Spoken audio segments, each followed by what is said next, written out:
Thank you so much, everyone, for joining us for the BRICS Roundtable over dinner.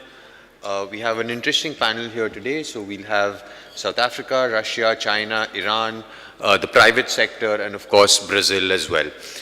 Before I ask my questions to the panelists, we'll have one round of interventions from this side of the room. And then I want you all to start thinking about the BRICS as a grouping as well. This has been a very polarized grouping in the imagination of most experts that follow international relations or global politics, geopolitics, geoeconomics. We were having a chat in the speakers lounge just before we came here, and we all agreed on this side of the table that BRICS tends to have either evangelists or folks who think that it's a useless grouping and it's just a waste of time. So do think about what you think about the BRICS. I will come to you guys as well, and we would like to hear from all of you. Even as the interventions come from here, I think during the discussion it'll be interesting. I don't just want you to ask questions to the panel, but actually share your thoughts as well. I think we have about 45 minutes on the clock, so let's try and keep things crisp. I'll begin the conversation with Professor Mosowetsa. Professor, you have been intimately involved with the BRICS academic grouping. You've been part of the track 2, track 1.5 processes over the years. And it was during the South African presidency of the BRICS that we went from a grouping of 5 to 9. So how did that come about? Where is the BRICS today, and where is it headed? Thanks, Shub, and thanks to everyone who's organized this. It is a graveyard shift, so I'll keep my comments very crisp as well.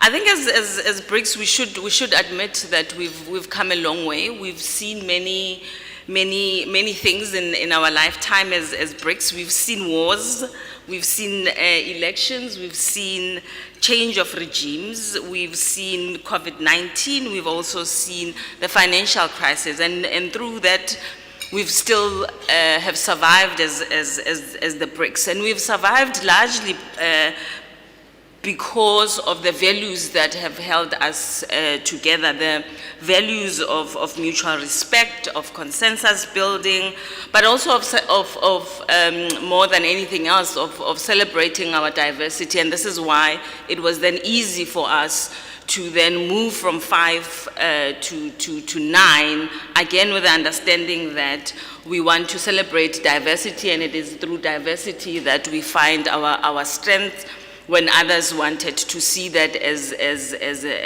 a problem.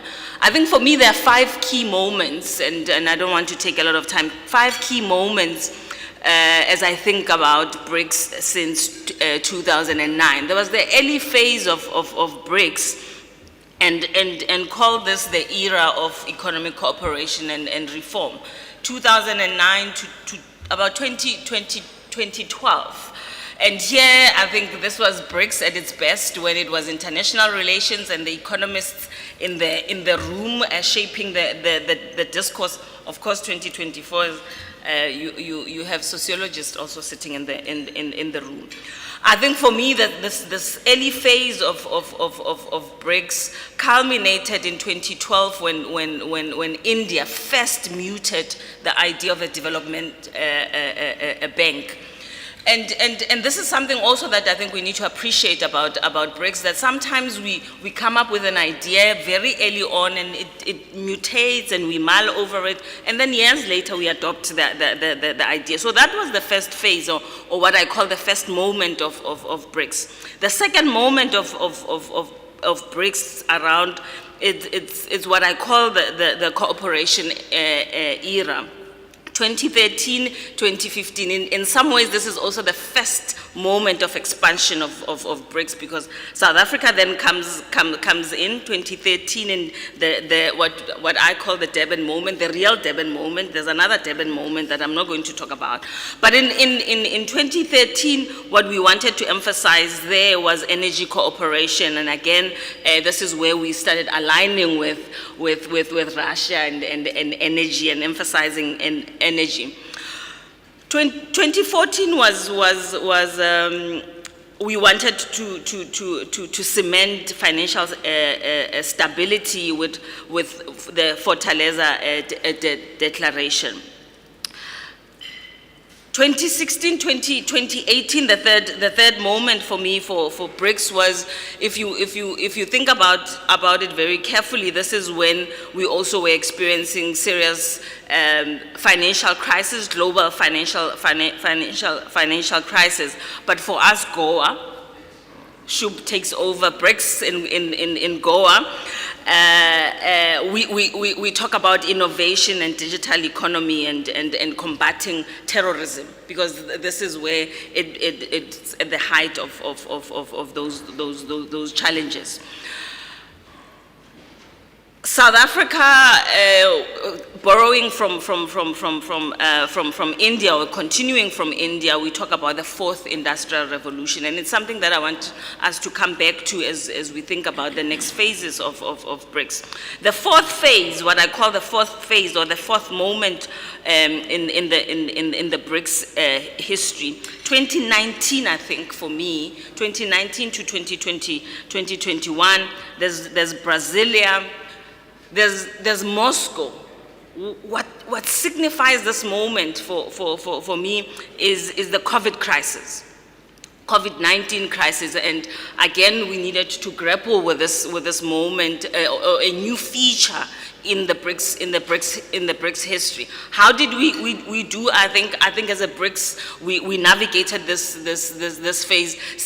Not seamlessly, we still had challenges, but we were able to coalesce around the BRICS mandate. And I think the many naysayers around BRICS thought that this was the moment where we were going to collapse.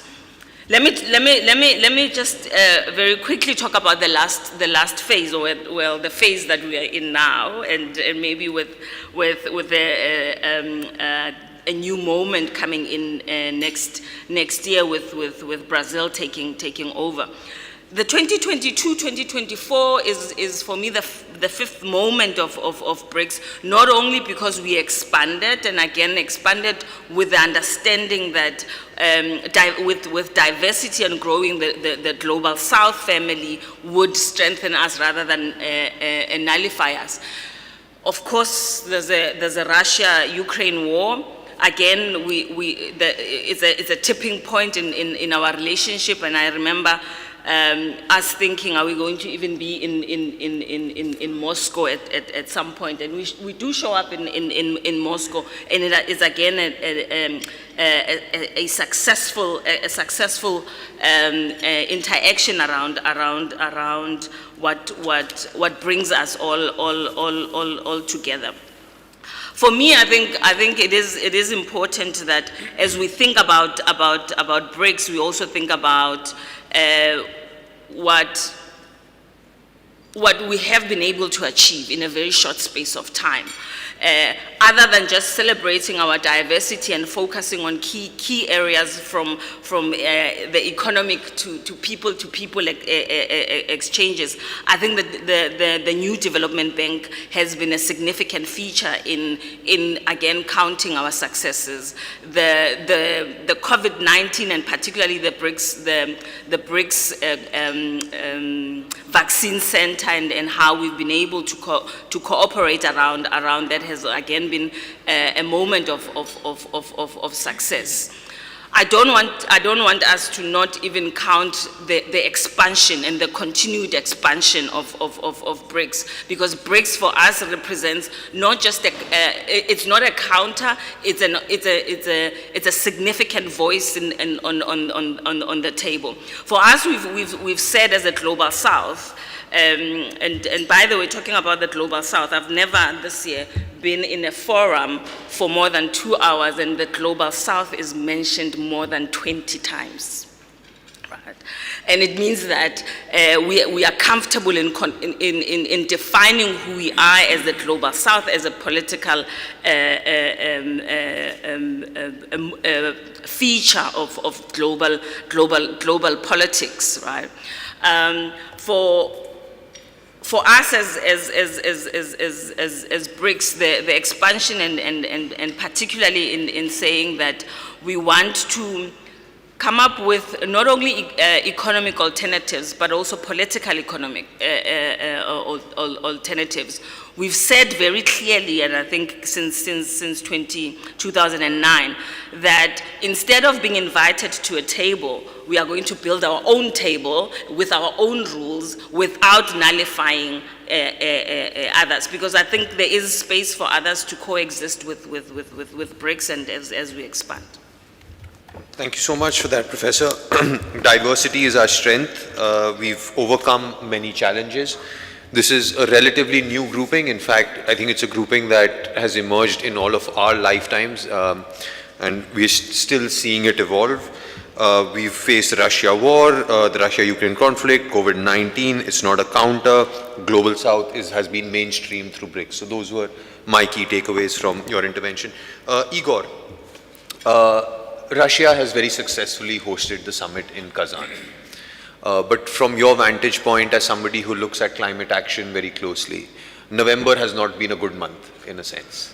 You've had the election in the US where President Trump has been elected, and we all know his views on climate action. And then just earlier this week, we've had a summit, the COP29 in Baku, which again has disappointed many of us in the emerging world, in the global south, in the developing countries. Clearly there is a vacuum. How can BRICS fill it? Thank you. Just following up the description by the previous speaker of the long journey of BRICS with all its successes and with all its difficulties, we have the preliminary intermediate results that in Kazan 36 countries participated. 36 countries participated, and it is a clear illustration of the huge interest to BRICS, which actually skyrocketed in the world for the last years.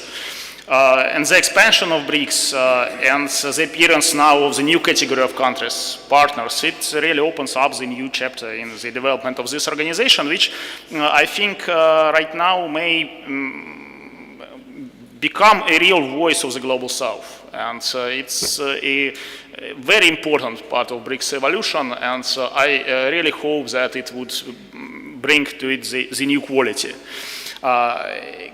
By the way, in the city of Yekaterinburg, in the very same city as where the first BRICS Summit took place, right now there is a final meeting of Sherpas and Sous-Sherpas where Russia transfers its responsibility for chairmanship to Brazil. So I may already congratulate our Brazilian friends with taking this burden for the next year. Going back to your question on climate finance, $1 trillion question. Yeah, of course, the results of Baku are quite disappointing. But I'd like to refer to the text of the Paris Agreement itself. There are actually 3 goals in the Paris Agreement: the temperature goal, adaptation goal, and finance goal. And the letter sounds like making finance flows consistent with a pathway towards low greenhouse gas emission and climate resilient development.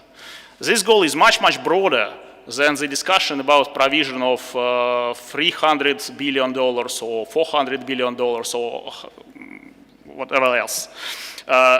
So of course, $300 billion is not enough, and it is much less than is needed for adaptation and for green development in the global south. But I think it is much more important is the other fundamental problem. So we have a financial system in the world which is dominated by US dollar, which is dominated by multilateral financial institutions located in US, and where the decisions are made by the countries of the global north. And the question is it possible in this system to transfer $1 trillion or even more to developing countries? I'm not sure that it is possible, and it is not the matter of the name of US president. We had the previous president, which was very pro-climate, but was the situation completely different? But Igor, how can BRICS fill this vacuum? Yeah, I think that one of the BRICS contribution, it of course would be very gradual, and we can't make any revolution, and nobody likes revolutions. But the contribution of BRICS is maybe to change step by step, to change this financial system, under which there can be no transfer of such huge sums of money to the global south. And a lot of efforts are already being made. It is being made, by the way, by our BRICS partners within the G20, and it is being made within BRICS as well. So the payment, the settlements in national currencies on the one hand, the new payment systems which are already being proposed, the activity of the new development bank, all this plays its role in this long way of changing the financial system under which right now there is, it is impossible to solve the problems of sustainable development in the global south. And as for the new development bank, I think it may play much more crucial roles than it plays now. New Development Bank is not just the new multilateral development institution. It is not so large, actually, and its role is not to become like the one more development bank. Its role is to become some innovative institution which propose innovative solutions, which are completely different from those solutions which are already used within the World Bank system, for example, or within the other MDB systems. And Russia this year proposed the idea of innovative investment platform. And this platform, it fosters investments based on digital financial assets. We do not know a lot of details on that. Probably it may be one of the innovative solutions. Probably there may be others. But the great advantage of NDB is that it is very flexible. And this flexibility and this innovativeness is as the strengths of this entity, which really may matter and which really may become an important step in developing some new innovative and inclusive financial system, which is necessary for all of us. And I hope that it would be one of the major role of BRICS is to address this unfair financial system which we have nowadays, and to try to change it. Okay, so reform or change the financial system to address the climate finance gap. De-dollarization for climate action is something I heard. The NDB potentially stepping in, a flexible, innovative institution. Speaking on the financial system and the de-dollarization bit that you pointed out, Igor, I'll come to Professor Tanya on a similar vein, but on trade.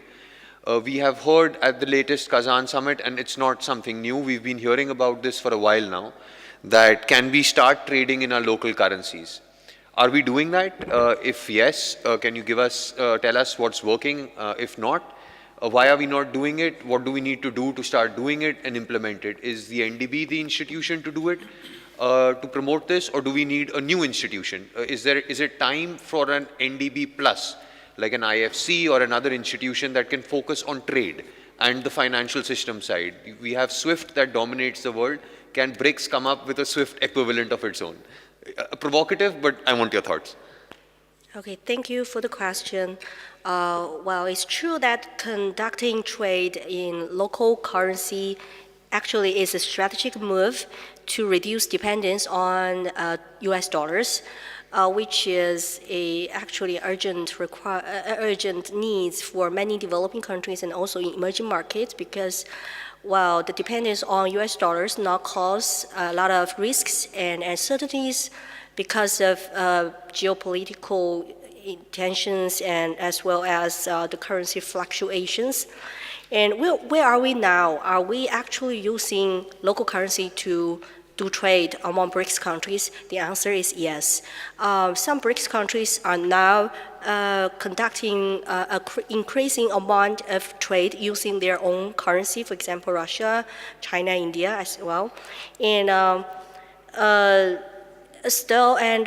we are also using our own currency in other aspects. For example, New Development Bank, they finance projects in member countries using their local currency, which is innovative and very beneficial. And the third one is also mentioned by Igor about the BRICS payment. The BRICS pay system has already been tested and launched, so I am quite optimistic on the future of using local currency in more trade and also settlements among BRICS countries. But what can we do more to speed up all the process? We can still do a lot of things. Well, in my opinion, first, maybe we can finalize an agreement on currency swap. We have discussed about this issue a lot of times, and we have some progress, some trials, but I think the process has to be speed up because this is very essential for BRICS countries to hold each other's currency so that they can, just facilitate the settlements and also the trade using their own currency. And also, I think coordination of financial regulation is essential. As a grouping, BRICS countries actually, they have different financial systems and the policies. The coordination can also help to, stable the currency value and make all this happen easily. I also think that we not only should promote the use of local currency among the large business, among big companies, but also try to promote the use of local currencies in small businesses. We always want to give more support for small and medium enterprises, and we should have them also in this the progress of using local currency. I think they can benefit from all these progresses. Talking about whether a new institution besides the New Development Bank is essential, I think about the financial issue, the expansion of New Development Bank's role is just okay. My suggestion is that we can have a more solid institution actually for trade itself, because we have a lot of plans about how to increase trade among BRICS countries and also among BRICS Plus and other partners. But sometimes we find it hard to have some solid measures. So I think institute will be helpful.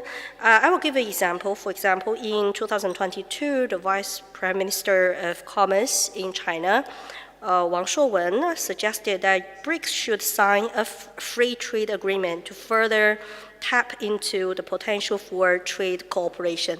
Now 2 years has passed. Where is the free trade agreement?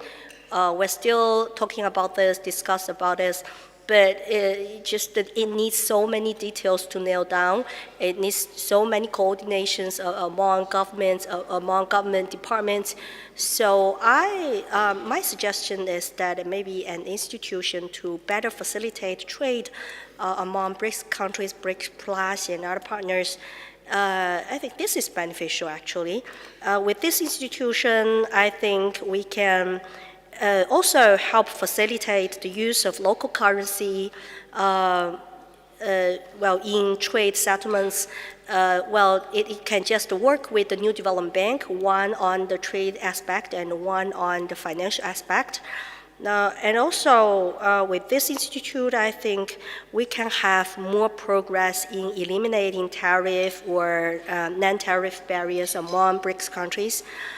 There are also other opportunities like enhancing digital trade, enhancing trade infrastructure, something like this. But this is my view. Thank you. Thanks. So, local currency for small business, small and medium businesses, a new institution for trade facilitation. The BRICS FTA has not gone anywhere. Perhaps that's one of the diversity. Might not be a strength there, might be a weakness in terms of getting into an agreement on FTA. A currency swap, next big bet that needs to be accelerated. I would now like to come to Professor Khalil from Iran, the latest entrant into the group. So, from an Iranian geopolitical perspective, what is your bet on the BRICS? Why was Iran looking to join the BRICS? And how does BRICS fit into your larger geopolitical calculus? What do you benefit from being a part of this grouping? Thank you, Shob, and good evening, everybody. Well, we have diversified multilateral frameworks, but everybody's curious about BRICS, and it's a very hot topic everywhere. And I think that's based on the fact that BRICS has been established based on the notion and understanding that something is wrong. Something is wrong with regard to the world politics, with regard to the world order, and there must be some changes. And the fact that BRICS is reform-oriented in nature and BRICS is for change. No matter that what would be the level and extent of the changes, but the very philosophical foundations of BRICS is to change something with regard to the world order and maybe even world system. And the fact that we think BRICS is symbolizing the transitional world order, the fact that with regard to the erosion of the current international norms and principles, which has been heightened by the way in last 1 year, there should be new narratives that could make the new principles and norms in the world order, the consensus-based norms and principles, after those principles that have been ruling in the world order for many years and decades are eroded. And it's ironic that those actors who have been by self-prophecy the founders of that norms and principles are the very first violators of those principles. So BRICS is to change something with regard to the world politics. Everybody's talking about a more fair and just global order, new narratives to come, new voices to be heard, and maybe to tackle the challenge of the uncertainties with regard to the upcoming world order, because everybody agrees that we are experiencing transitional period and transitional world order. This is quite important, and in what we think in Iran is lined with this understanding that BRICS can change something in the world politics and in world order for a better situation, to collect many unilateral frameworks together and to bring about a new understanding about multilateralism in the world politics. Well, and we think that embracing new members, BRICS has been, by this embracing new members, has been quite smart in accepting new countries, having and bringing about new privileges to the current situation in BRICS, Iran, Saudi Arabia, others.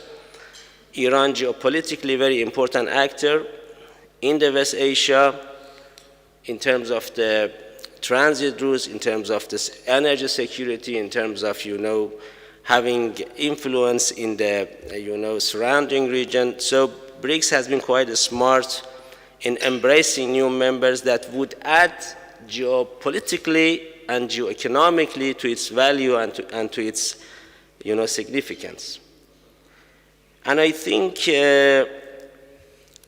not only BRICS is important not only to build new institutions with important implications for energy, for finance, for supply chains, for technological achievements, which was well elaborated by other colleagues, but also the fact that BRICS can bring about new rules and principles with regard to the geopolitics in the world, and including them is the solidarity that BRICS can bring about against economic coercion and unilateral sanctions and weaponization of the sanctions against some countries, as it has been the case with Russia, by the way, that BRICS has been bringing, an economic diversion for Russia, new sources of, opportunity for Russia against the US-led sanctions against the country. So it seems that BRICS is not only geoeconomic oriented, but also geopolitically oriented. And my country, while we are not gonna overestimate the current situation of BRICS and the potential of BRICS, having maybe diversified countries in different, geographical locations, having different political systems or even political inclinations, but it's a very good beginning for bringing about maybe a more plural or pluralistic world order, giving the chance to many other countries, their voices to be heard, and also to be a principle for bringing new norms and principles in a world that many of the current principles and norms are eroded. So based on this understanding, we are planning for, to be more engaged with many frameworks inside BRICS, economically, politically, geopolitically also as well. So that's how we understand BRICS. What are the potentials of BRICS? Maybe the possible challenges also ahead, but generally speaking, Iran is perceiving BRICS as important opportunity based on a new definition of the multilateralism, based on bringing about, hedging opportunities for those countries who are member countries in BRICS. Thanks, Professor Khalil. So if I heard you right, BRICS for change, this is like the Obama campaign hope. The norms and rules have been eroded from the global order. There is weaponization of sanctions. BRICS is expected to restore certain principles that all countries can agree to. So I think that's a fair assessment from your standpoint. I have two more speakers to go here, but I do want to bring in the others as well. So please do have not questions, but short 30-second interventions of what you make of the BRICS. You can also be critical of it. This is not an evangelist program that you say that BRICS is the best thing since sliced bread. Ronak, I'll come to you, but let me just conclude with the two speakers here. And in case there's any others, please do notify me earlier. Okay, excellent. I'll come to all of you, but after the two gentlemen here have spoken. Next, I would like to invite Ray Singh from DP World. The private sector is in the room as well. And Ray, from your view, you've heard all the speakers here speak on BRICS. We've discussed that the global order is currently in a churn. How do you view your engagement with a plurilateral grouping such as the BRICS? How is DP World thinking of engaging with it? And second, the BRICS grouping since its inception has had a very heavy focus on sustainable development, international growth. How will you, as an organization that is focused on shipping, logistics, connectivity, invest in these countries and invest with this grouping such that we can see that growth going forward? Thank you, Shubh. So the private sector sees expanded BRICS grouping, I think, as a strategic opportunity to certainly deepen collaboration, such as trade, infrastructure, technology, goes without saying. At DP World, where we actually put our focus in is firstly developing trade corridors. That's our core business. So with BRICS countries accounting for significant portions of global trade, there's an immense potential for optimization of supply chains across the globe. And we are perfectly positioned in the BRICS countries and actually across the continent or the world to actually take advantage of that footprint. So we leverage our expertise in logistics and infrastructure to enhance trade routes across the world. So when we look at it, and we look at the major trading routes of Africa, Asia, the Middle East, including key hubs like India and South Africa. So secondly, supporting financial initiatives, and I know my colleague spoke a lot about, the BRICS New Development Bank offering a mechanism for financial structure and projects. Private sector participation, I think, is the third thing where we can absolutely, in my view, accelerate the development and the collaboration between the BRICS community. And I think in terms of what we look at it, when we look at innovative solutions in logistics, specifically around ports infrastructure and modernization of ports that actually unlock trading lanes across the planet, be it in BRICS countries or not. Okay. The third thing that we actually, and I think we spend a lot of time as a business globally doing, is we actually foster innovation. So through digital platforms and smart logistics, we aim to align the emphasis on BRICS on sustainable growth efficiently on networks and supporting regional trade and actually collaboration and industrialization. And I'll give you a few examples, a bit later on. So in terms of sustainable connectivity, and what does it all mean? Okay, allowing for new business, new ways of actually doing things. So our view, or my view, is BRICS offers, I think, quite a unique platform to actually reimagine sustainable connectivity. The ability to actually, think outside it and think and say to yourself, how do you connect economies? How do you actually connect countries? How do you connect people? How do you actually unlock value, for the greater good? And we need to focus on that. So we tap into this potential, actually, again, in probably 3-4 ways. So firstly, we enhance regional connectivity. So the expanded grouping of BRICS, okay, certainly connects any energy-rich regions. Example, the GCC, okay, to consumer markets in India, Africa, and beyond. And by way of example, I can probably explain that to you.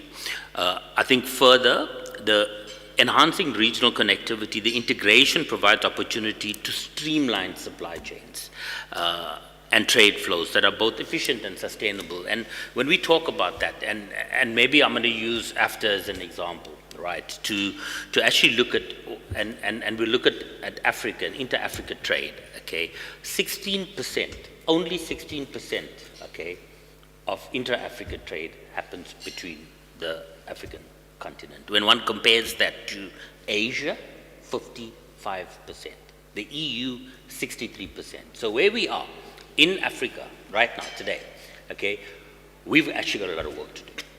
And I think that's just an example, of what I think the art of the possible is.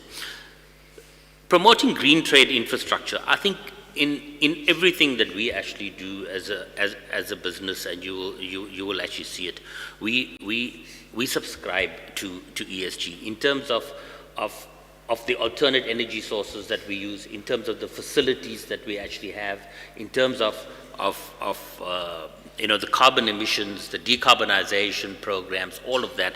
We as business actually drive that quite substantially and quite seriously across our business, okay? And I think partnering with BRICS nations enables us to scale these solutions, okay, in countries that actually don't have these solutions. Why? Because we actually bring trade to those nations. And so we know what we know in terms of doing that. And I think I think that's one area, and I think we'll touch on that a bit later on in terms of what we need to do.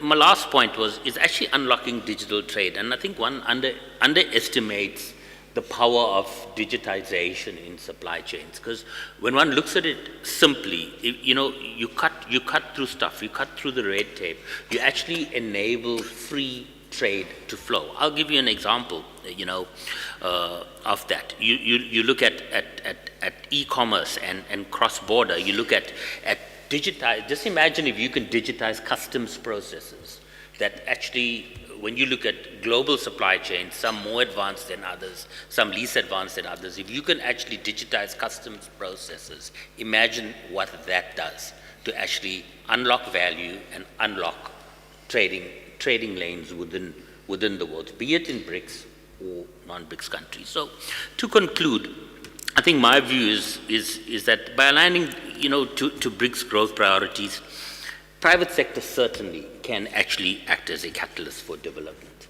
okay? By fostering connectivity and innovation, I think that's actually quite important, that not only benefits the BRICS member community, but countries also in the broader global south.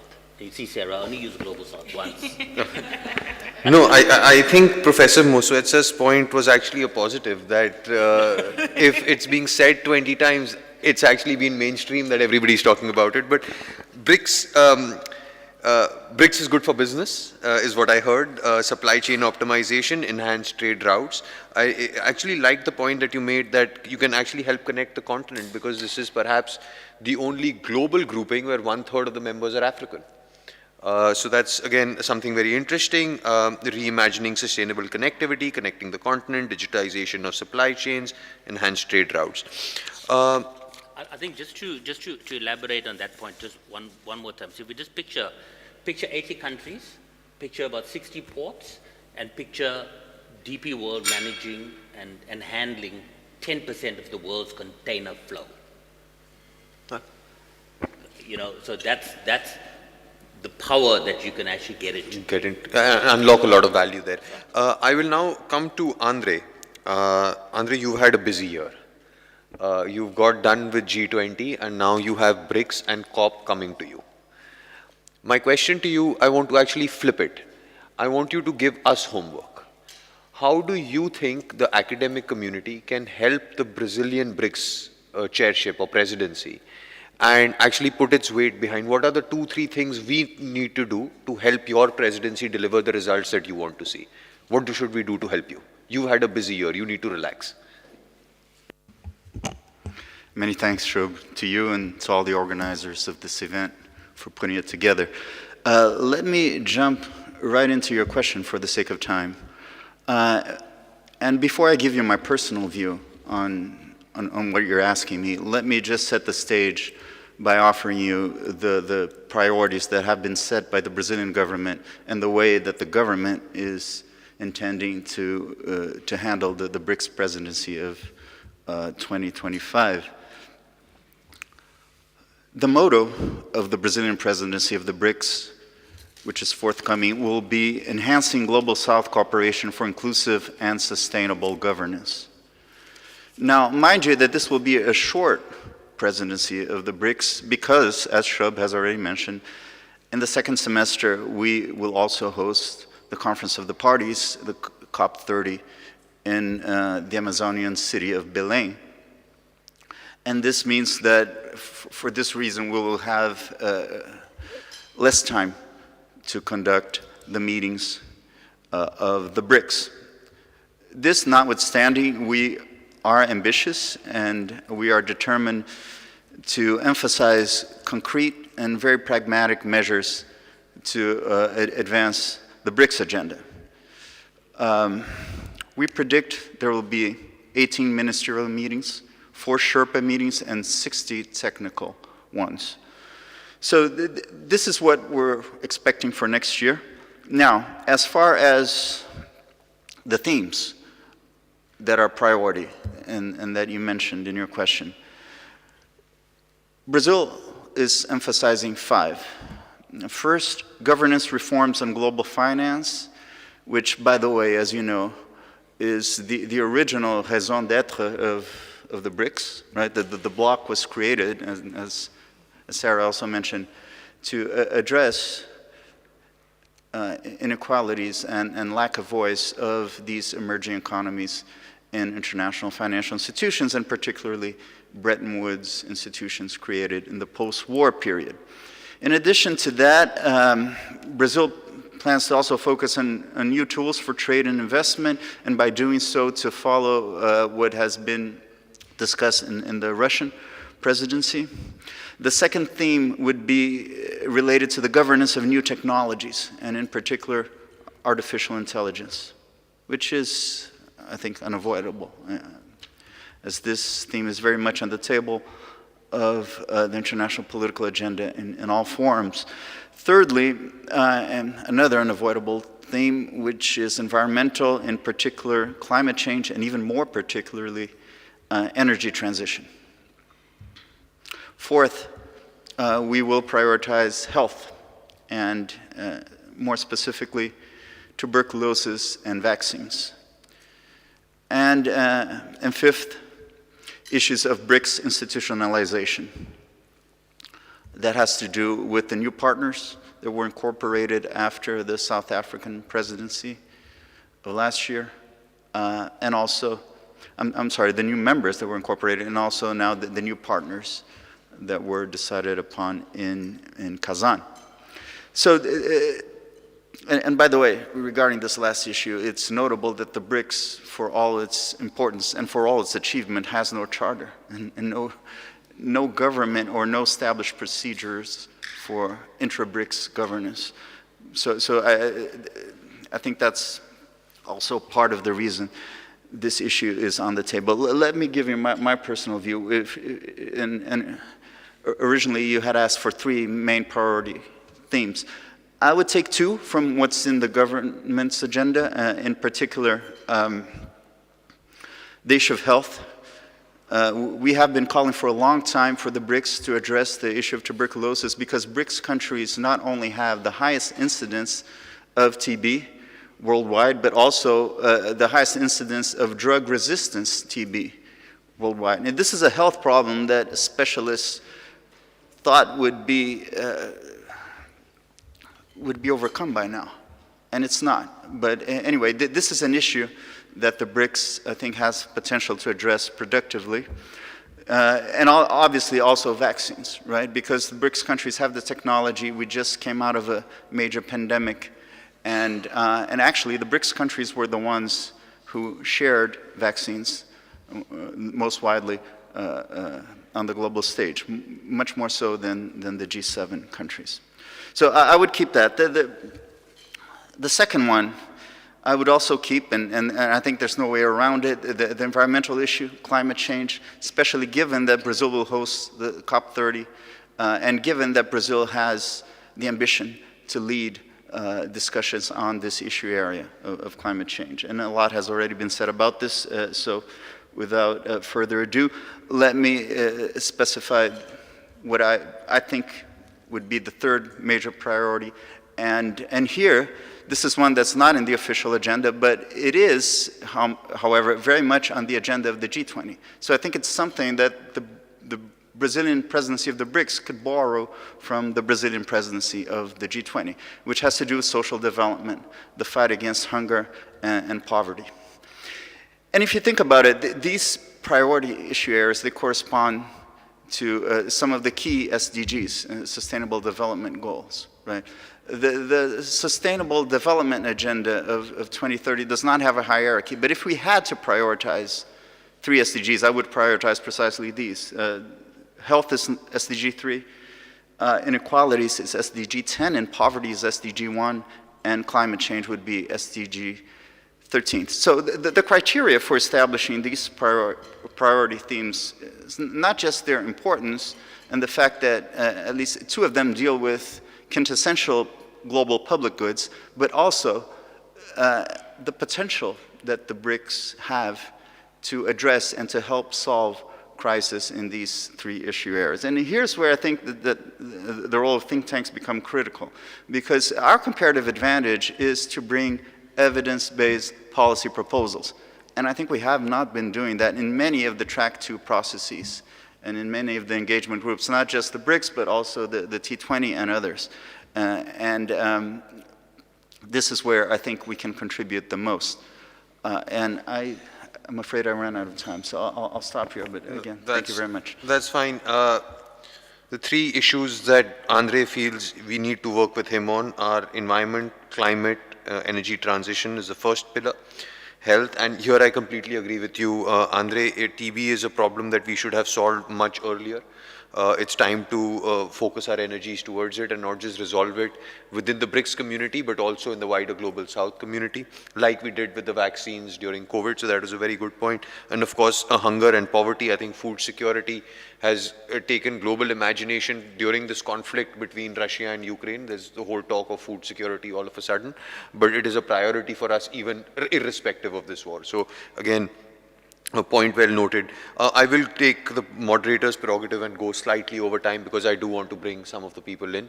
I know Ronak had a question, our friend here had a question, our friend here. Anybody else wanted to jump in? And Anna Santos. So Ronak, we'll begin with you. Please do introduce yourself, just your name and your organization, and make your intervention, but only 30 seconds, we've run out of time. Ronak Gopaldas, Signal Risk from South Africa. My question's around energy geopolitics. And, you know, with the BRICS expansion, you've now got Saudi Arabia and Egypt in the BRICS Plus camp, but they're traditional US allies. And so I want to understand, how does this shake down? Can they continue to use it as leverage? Is it a hedging strategy? Are they going to have to pick sides between the US and the BRICS Plus countries? How is this going to play out? And that's addressed to all the panelists. Anybody else? Yes. Yeah, thank you so much for such amazing discussion. My name is Alexander Aloshin, Primakov, Institute of World Economy and International Relations, Russian Academy of Sciences. I have two short questions. My first question is, now we see that BRICS has a very broad agenda. It's a geopolitics, it's a currency, it's a trade, it's an investment and development, and so on and so on. And because of it, you know, it seems to be a little bit vague. Really vague. And at the same time, we have countries with different national interests, with different position in world economy, international relations, and so on. So in this situation, do you think that in future we will see such an institutionalization of BRICS? And if not institutionalization, do you think that we would manage to solve the problems that we have without institutionalization? And the first one, the second, very short. I have to go to the last one and then come back to the panel. I'm really sorry, we are over time, and I've got a message from the organizers, which I'm a part of, so I have to listen to my boss, otherwise it's career limiting. So I'll just go to Anna Santos, and then I'll come to the panel. I will be quick. Good evening to everybody. I'm a former member of the European Parliament, so I'm a politician. So I'd just like to say, for the beginning, I came from Portugal, so a small country. So I'm very positive about this initiative because I truly believe in liberty of self-determination of all the countries. So saying that, I just want to make. And also diversity. I believe that in a lot, I'm a very advocating for cultural diplomacy. So saying that, I heard Tanya probably saying that to justify this dollarization, you use the argument of geopolitics issues. Don't you think that you have the same with other countries? So geopolitics is everywhere. So what I'm trying to say is that we need, I truly believe, I am being very honest, if you need to justify this organization, do it in a positive way. I believe that. Not trying to, because if you put aside the problem with the United States, and I have this problem with all of the countries you can imagine, But we need to put things more in terms of positive. We want to do that, and we don't want to depend on that. So I think this is more properly. Thank you. Sorry. Thank you so much, Anna. I'm really sorry. Please catch the panelists or have a conversation over drinks. The bar is open, so I don't want to keep the others waiting. I want to give 30 seconds to each of the speakers to respond to some of the points made. I particularly like the point of energy and geopolitics, so maybe Igor, you can address that. I like the point of what is the BRICS agenda. It seems vague, so ma'am, if I could ask you to address that. Tanya, there was a direct question to you. Can we have a positive narrative to the BRICS as opposed to saying we need to de-dollarize because of geopolitics or something else? So is there a positive narrative that we can pitch? André and Khalil and Ray, 30 seconds to you to respond to any of this or make your final comments. So I'll begin, as I started, with Professor Sarah. Then we'll go to Igor, Tanya, Khalil, Ray, and André. Ma'am. It's always good to have a session where BRICS is critiqued for being too broad, and I don't think it's too broad at all. It is about economic emancipation for the global south. It is about having a new voice on the table around political governance of the world. It is also about people-to-people exchange, knowing ourselves and interacting with ourselves as equals rather than depending on a hegemon that is undemocratic in many ways. I think that for us moving forward, we should prioritize peace and security. Without peace and security, I think none of the growth will make sense. For us, especially as South Africa, we have emphasized inclusive growth, which again is important, so that it's not a growth that benefits a few at the expense of the majority. I think there is value in focusing on science and innovation. I think at a practical level, supporting Brazil on the five areas, and NDB still needs to be supported. The vaccine center still needs to be supported. Excellent. Igor. Yeah, as for energy, actually Saudi Arabia is like an invited party to BRICS. It is not a member, full-scale member, but really the expansion of BRICS to large energy exporters, it changes, of course, the situation, and I think it opens huge opportunities because BRICS may be an ideal platform, a template of the dialogue between exporters and importers of fossil fuels, which is absolutely necessary in the context of decarbonization in the context of coping with climate change. And one more remark, there was... Igor, I will have to stop you. I'll go to Tanya. You limit my career otherwise. Okay, thank you. I totally agree with the comments on the geopolitical issue. It actually is not very closely connected with de-dollarization, but the issue is the dominant power of dollar just make Americans somewhat arrogant. He just imposed sanctions on a lot of countries so that these countries have to de-dollarize. And is this a positive way of to be de-dollarization? I think so, because the idea is to reduce dependence on one currency. It's not specific on US dollar, but also on other currency that potentially to be the only currency to do all these settlements. And as our world is transit into a multipolar world, I think our payment system has also be changing into a payment system that using multiple currencies, especially just to let developing countries to use their own currencies. Especially a lot of our partners, they have limited foreign reserves. So the use of local currency is also beneficial for the less developed countries to join in all the growth or the trade. Yeah. Khalil, 30 seconds to you.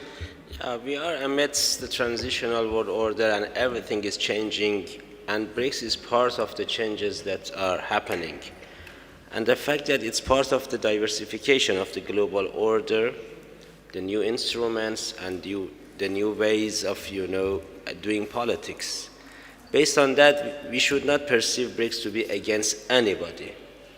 BRICS could be part of the solution, not to be against anybody. And of course, there are multiple issues that BRICS could not change overnight. But it's a process, and under this process, we should be optimistic that BRICS could be part of the solutions in future.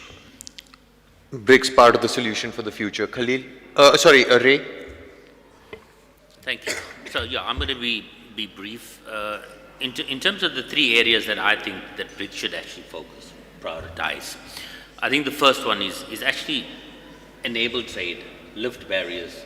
We in control of that. The BRICS membership is in control of that. And I believe that by actually opening up trade, you actually start fixing up a lot of the other issues, and that goes to my second point in terms of the social issues. But doing that, you need to actually address the social issues of BRICS and the nation. And the third thing, I think just my personal view, I think BRICS needs to find 2 or 3 things and actually implement it. Okay. And actually get it over the line.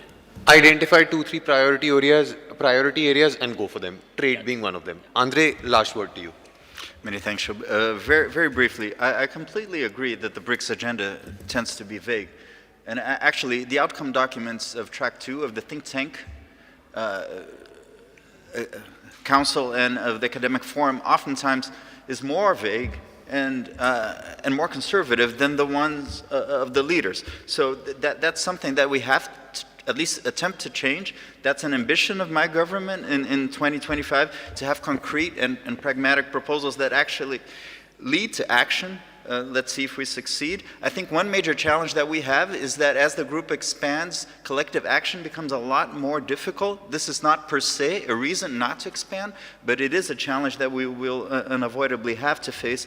And finally, regarding the comment by the Portuguese colleague of the positive agenda of the BRICS, I think that the BRICS clearly has a positive agenda. I think this has been proven by the creation of the NDB, the CRA, and the claim to have more institutional power that better matches the actual economic power of these countries is something that brings more legitimacy and also more compliance to international institutions.